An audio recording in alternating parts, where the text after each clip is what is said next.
Salut la compagnie, c'est Jules Melon et aujourd'hui dans Impro Ciné Critique à la sortie du cinéma dans la Melon Mobile, je vais vous parler d'un film sorti ce mercredi en salle et après évidemment la tornade, une bataille après l'autre de Paul Thomas Anderson. Eh bien je suis allé voir peut-être un film plus modeste sur le papier, mais quand même, intitulé Muganga, celui qui soigne. Voilà, en fait, la version française du nom de ce film et la traduction de celui-ci. Muganga, d'ailleurs, en swahili, ça veut à la fois dire celle ou celui qui soigne, puisque c'est un mot qui n'est pas genré. C'est intéressant hein, dans la bascule du film et dans le déroulement de celui-ci de préciser ici le sens un peu double, pas que celui qui soigne, mais celui qui soigne, justement ici, c'est un médecin qui a reçu le prix Nobel de la paix.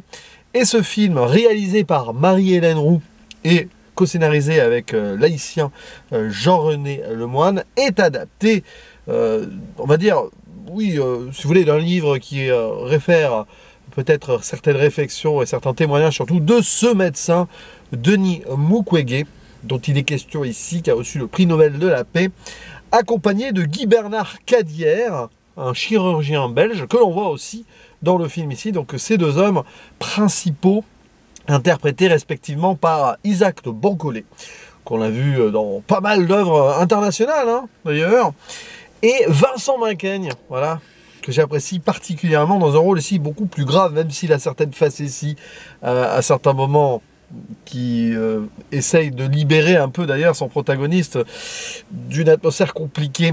Citons aussi les présences autour de Manon Brèche, qui joue la fille de ce chirurgien belge, et surtout de Déborah Lukumwena, qui a eu un César Révélation il y a quelques années pour Divine, et qui joue là ici une des victimes, une de ces femmes qui ont été violées donc en République démocratique du Congo, et qui a un double dessin dramatique derrière. On reviendra peut-être sur ce point plus tard, parce que c'est de ça dont il s'agit. Hein.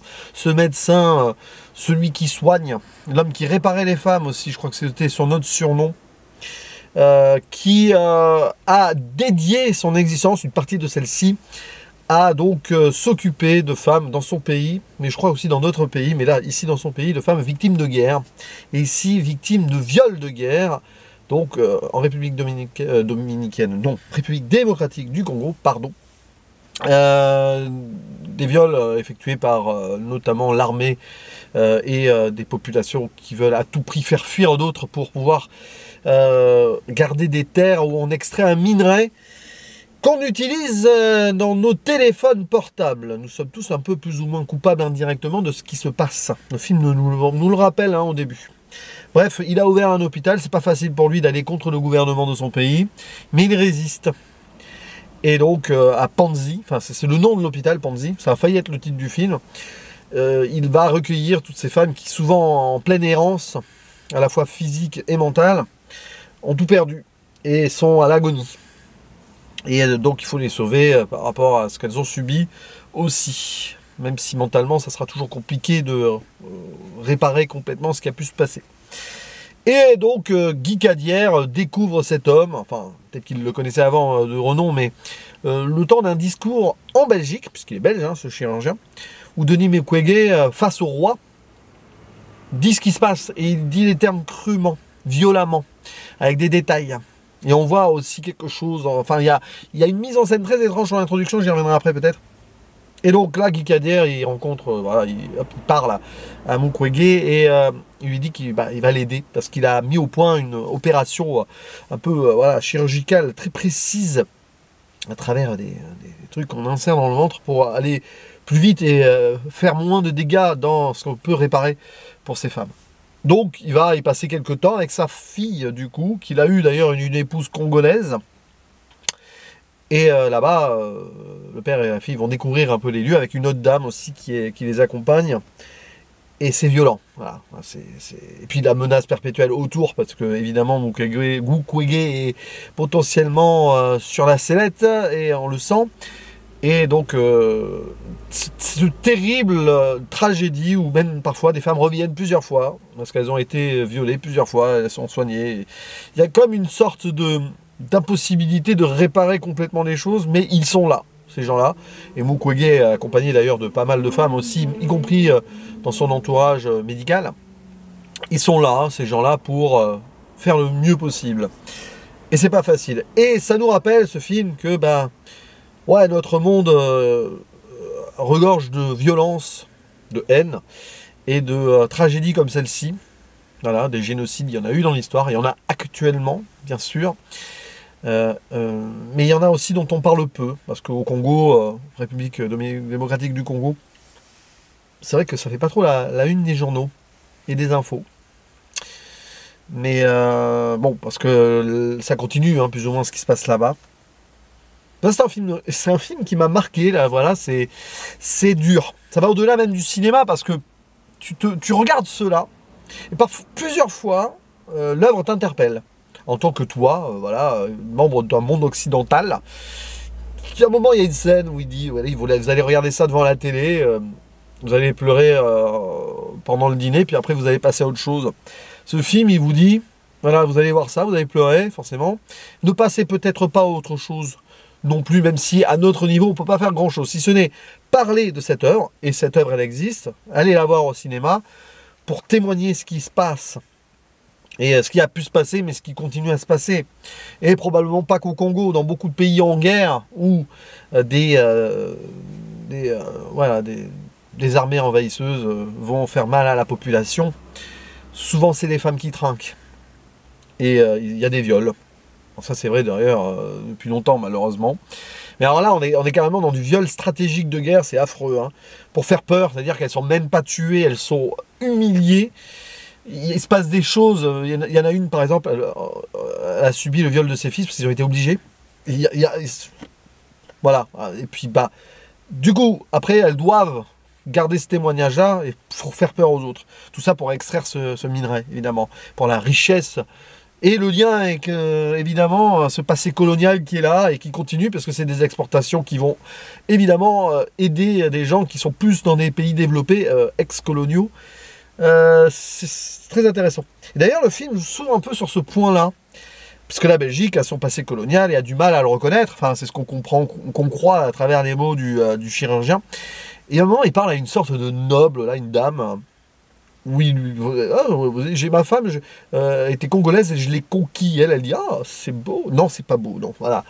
Il y a ce petit truc où il joue sur une sombre ironie des choses et on n'en pense pas moins. Voilà. Mais derrière, lui, en tant que Belge, qu'est-ce qu'il va faire? Il va essayer de faire à son niveau, hein, c'est-à-dire aider avec sa nouvelle technique. Et sur place, à un moment, il va se sentir à la fois dépassé, il va s'intégrer, il va aussi interagir avec ces dames. On voit des moments un peu festifs parce qu'il y a de la vie aussi, il y a du désespoir, de la souffrance, du chagrin, de la haine aussi. Mais il y a aussi de la vie. Il y a aussi un débat sur la vie. Alors, parce qu'il faut savoir que le médecin Denis Mukwege est aussi pasteur. Il est croyant, donc par exemple, il y a cette dame, donc jouée par Deborah Lukumwena, qui est enceinte à cause du viol. Elle ne veut pas garder le bébé. Et donc, le chirurgien dit clairement en belge, hein, elle a le droit de disposer de son corps. Donc, pourquoi vous ne lui enlevez pas son bébé? Et Denis Mukwege, il ne lui enlève, il veut pas. Il est pro-life, bon, par éducation, par rapport à son père et parce qu'il y croit. C'est difficile ça, parce que c'est justement montrer le débat difficile à ce moment-là, de deux hommes qui sont vraiment en gros désaccord, mais qui vont quand même continuer ensemble. Bon, il y a un petit moment où on apprend que la pilule le lendemain a été mise en place, mais bon, malheureusement, la plupart de ces femmes arrivent trop tard pour qu'elles l'apprennent. Ça laisse poser une question. Bon, il faut savoir qu'au Congo, l'avortement est totalement interdit, illégal. Mais bon, ce que fait Mukwege est aussi un peu interdit d'une certaine manière. Mais bon, ça c'est un débat qui nous dépasse un petit peu dans un pays qui n'est pas le nôtre et sur des combats évidemment qu'on ne fait que voir là. Mais bon, on voit quand même que oui, il y a cette colère des femmes de ce qu'elles ont subi et ce qu'elles doivent subir souvent en double peine derrière. Mais bon, il y a aussi de la vie parce qu'elles chantent et qu'elles dansent ensemble et puis à un moment elles prennent les choses en main. D'où le côté celles qui soignent aussi, celles au pluriel, qui soignent à un moment, qui continuent à prendre en main les choses et qui permettent à Mukwege de continuer d'y croire là où c'était difficile. Voilà, par rapport à ce qu'il subit, par rapport à ce qui se passe au sens large. Et donc là-dessus, la mise en scène, elle est assez intéressante parce que parfois il y a un peu de trop. C'est-à-dire que ce côté âpre, quasi peut-être, on aurait plus de documentaire, il y a peut-être certains effets. Alors il y a quelque chose qui va parcourir, on va dire, les 2 tiers du film en parallèle. C'est l'arrivée de cette dame, voilà, qui s'appelle Blanche. après on apprend son nom vers la fin, qui a été violée, qui se réveille, voilà, qui avec son enfant, et on la voit avec une technique de fou, c'est pas du fisheye, mais c'est un peu flouté et tout, on la voit traverser du désert, purgatoire absolu, et elle se demande où elle va atterrir, quoi. Puis elle va trouver le paradis de cet hôpital.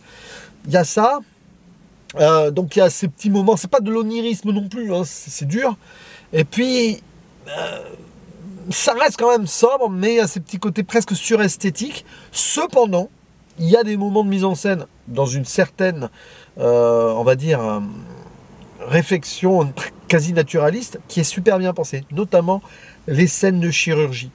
Où on voit, hein, d'ailleurs le chirurgien belge à un moment dit, c'est comme au cinéma, il faut bien voir, il faut regarder, il faut manipuler ça avec voilà, le prolongement des doigts, c'est passionnant ça. Ça c'est passionnant, il y a un travail technique et donc quasi documenté des choses qui est vraiment intense à voir, avec l'éclairage qu'il faut pour marquer la salle d'opération.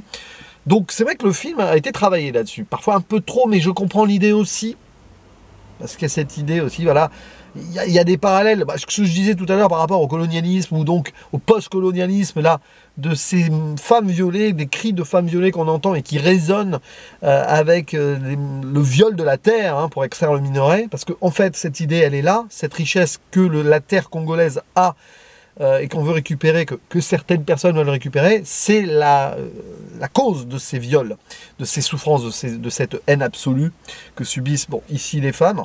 On voit à un moment, il y a ça, c'est à la fois très fort, et peut-être en surplus, mais c'est très fort.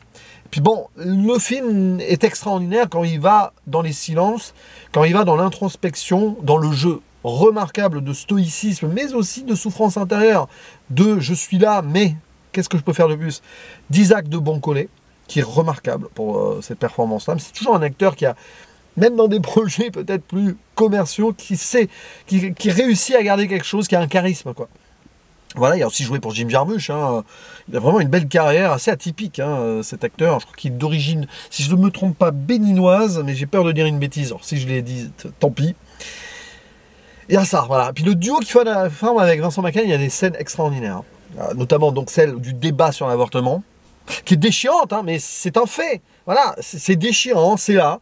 Le film ne veut pas juger, mais il pose les choses.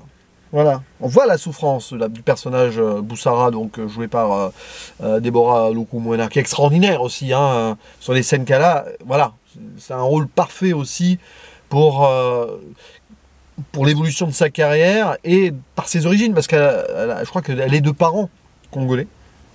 Donc je pense que ça se sent, il y a quelque chose qui fonctionne dans l'âme, enfin, du jeu de l'actrice, et de toutes les actrices que l'on voit d'ailleurs. On sent que tout le monde est à fond. Et Vincent Macaigne, alors c'est marrant parce qu'on joue un peu sur le personnage, sur certaines scènes. À un moment il va dans une piscine, bon oui, bah, il pète un plomb, à un moment il va danser. Bon, pourquoi pas, mais il porte aussi la gravité de la situation. Et on sent qu'il a été marqué par ce rôle-là. Voilà, c'est un acteur qui sait jouer beaucoup. Il a beaucoup de palettes, mais on reconnaît à la fois son jeu. J'aime beaucoup. Voilà, parce que Vincent Macaigne, il a une façon de jouer qui peut être un peu théâtrale, hein, aussi, mais pas que.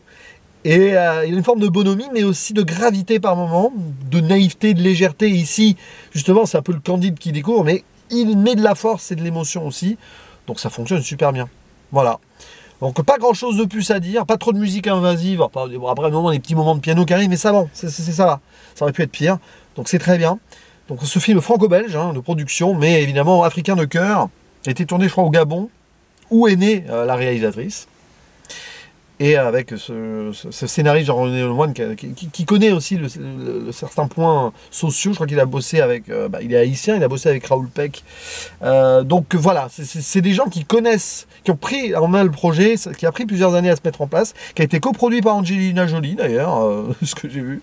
Enfin, il y a mis des fonds, mais c'est peut-être plus secondaire.